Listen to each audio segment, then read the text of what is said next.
Hi guys, got a special one for you today. My good friend Richard's DC5 over there.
Hey everybody, DC5. This is Richard, this is his DC5. Hi guys. So just looking around the car, I can see it's a C-Pack plus start button. Is it? Yep, it is. Fabulous. As far as mods goes, it's actually completely standard other than the unbranded lowering springs, unbranded short ram intake, and it's got the silver trim bits on around the dash and the gear stick console. Someone I'm sure knows what it is. We don't. I can't remember what it's called. Don't work on a lot of DC5s. When we did, obviously we didn't sell them, so I could never option them from standard. Yeah, Rich is going to tell you a bit more about his car. How long you had it? Bought it in June 2017, so it'll be 3 years this month. Will be exactly this month. Yeah, exactly this month. So yeah, 3 years. What made you get the car? It was a toss-up of Touring car. yeah, pretty much touring cars. Would be. You know, because I follow British touring cars quite a lot. Saw that, obviously, iconic DC5. Yeah, with the Halfords kit on it back then. And my missus loves them as well, so that's always a bonus. When I said I wanted a fast car, she was like, well, you know, what about these? So yeah. Well, they're not that fast though, are they? they're not silly quick, no. No, it's a driver's car. Like, at the end of the day, like, again, this is my personal opinion. NA cars, real NA cars that are, you know, high revving and factory tuned. It's a driver's car. You know, you've got to give it shit. Modern turbocharged performance cars, pretty much anyone can drive them fast. It's raw fun right there. And to be honest, I've seen quite a few DC5s in my time. This is fucking clean. I mean, it doesn't help the fact that he does valeting. So yeah, do you want to do a little plug on that? Yeah. So if you're in the local area to me and Gareth, so Saffron Walden, Cambridge, Essex. Exactly. RH Valeting Services. Like us on Facebook and Instagram. And if you want your car to look like that or as clean as that, then give me a shout. Be able to help out. As long as the paint's not fucked. Providing that, yeah. Yeah, I mean, he's going to be able to do paint correction and stuff like that.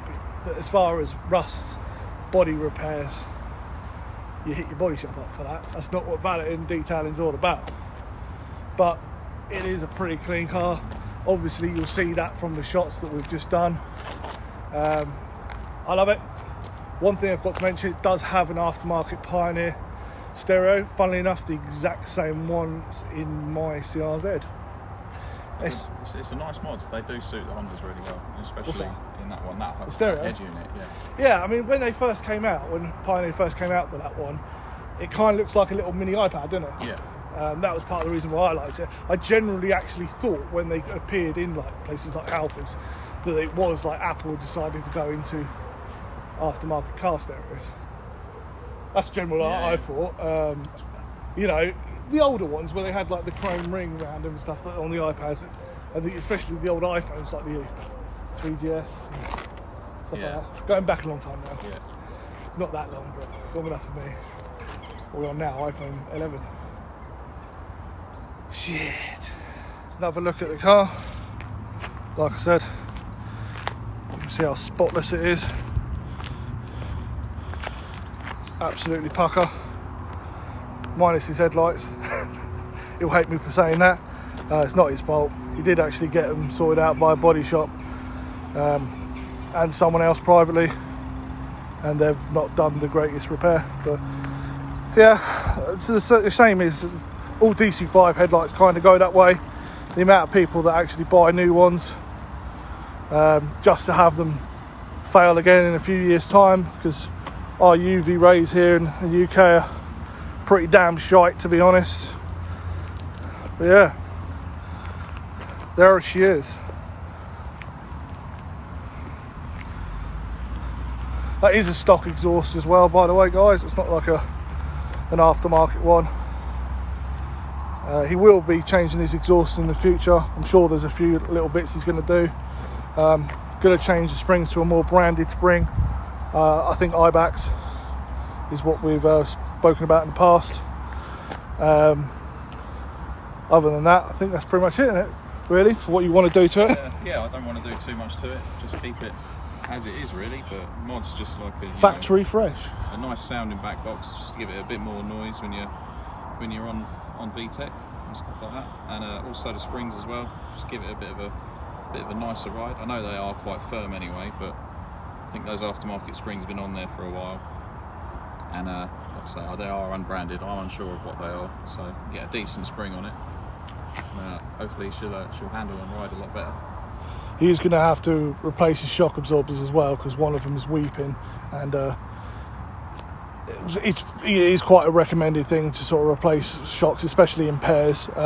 Richard is actually mechanically minded. He has a year's experience in Porsche, Volkswagen and Audi, so he's a previous technician. He doesn't do it now anymore.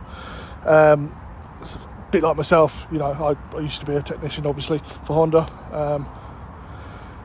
and actually Volkswagen, sadly. Feel your pain.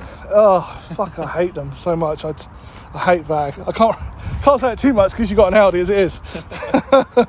But yeah, this is his pride and joy, and yeah, maybe in the future we'll have some more videos on it, maybe when he's done a few bits to it, or maybe even give him a hand doing it. But thanks guys for checking out this video. Hopefully we'll have more videos fairly soon. Got a few bits on the go. Most of it got ruined by the recent weather we've been having. That sun.